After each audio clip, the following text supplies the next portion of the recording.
So outdoor or indoor, and it's a big market, and especially for the fish, a lot of fish stalls. And we don't have like the frogs. We eat the frog's leg. French eat frog's legs. Yes, we eat only the legs, and but usually you don't see the whole piece. We won't eat this, the frogs and this big, I don't know the name. Soyu, This is a Yun Fan, it's a destiny. I never imagined why would I pick up Hong Kong? But since small, I've always been attracted by Asia or mostly Japan or China. But so it wouldn't be a surprise, but really why Hong Kong at that time? No, I think it's because of my husband here. My name is Christine Capio. I've been living in Hong Kong for almost 36 years now. And I came to Hong Kong because of love, because of my husband. I met him when I was a student in Paris. At that time I was studying arts. I was a designer in ceramics, industrial ceramics. So he was a student in Paris at the same time. He had a scholarship from the French government. So we met, and then I follow him here. I'm very happy, I'm very fortunate. I think people are very nice, and it's a very exciting city. And for me, especially when I came, it was, I never traveled to Asia before, and everything was so different. And then, of course, the language was kind of a barrier, to communicate with people.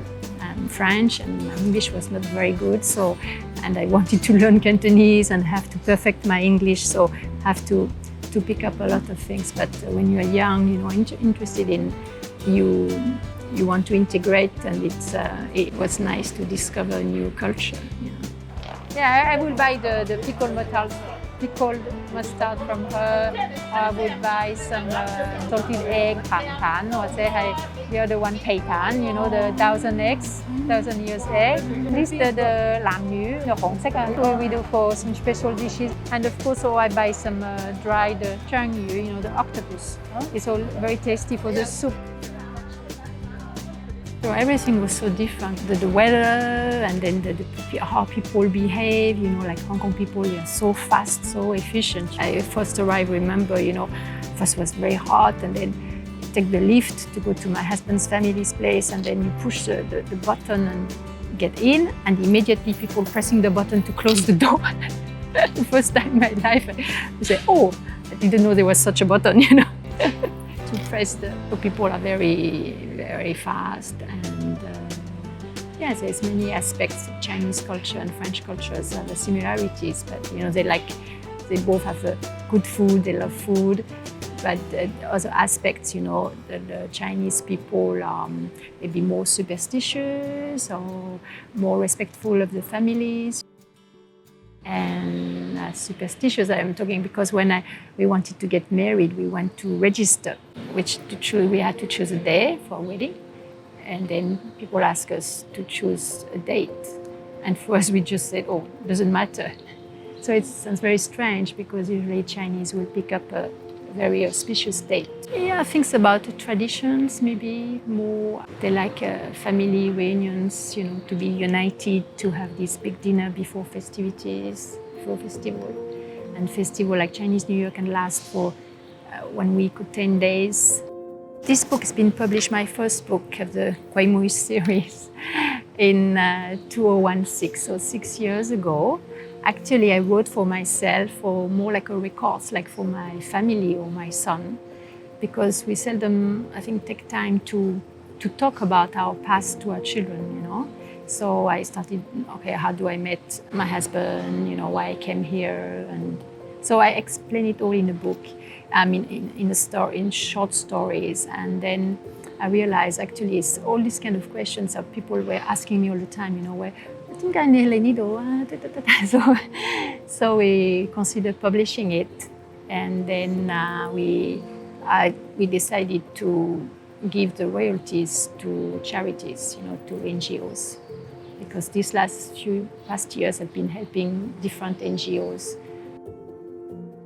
I love wet markets. Of course, we have wet markets in France, but there's different way of presenting things. Foreigners or even local, maybe they don't have time or they think it's like my son, he thinks it's dirty, it's smelly. True, but in a way it's more lively. You can talk to the salesperson, and ask for recipes. And so I explain here, and there's also a glossary, with Chinese, with English, Chinese characters, and also romanization, it's like a pinyin, how to pronounce it. So it's no excuse, you can give it a try. So, I want to encourage people to visit the local places, not only go to some famous supermarket, and buying vegetable will come from, I don't know where. So this is the stall I come very often to buy tofu or some bamboo shoot we don't have. This lady, she always have a small quantity of bamboo. This one I think is the winter one, still the winter. Then the spring one will be longer. And then they have this mushroom as well, We have many kinds of mushrooms in France, but we've never seen that. This one with the straw mushroom, yeah. And also one thing in Hong Kong, usually they help you to, if you ask, they will, peel the veggies. Yeah, so the third book, it will be like, it's going to be called as well Gweimui. Gweimui means young foreigners or ghosts, So of course I'm not a young girl now, but it's nice to be called young girl. Could be the Gwaipo.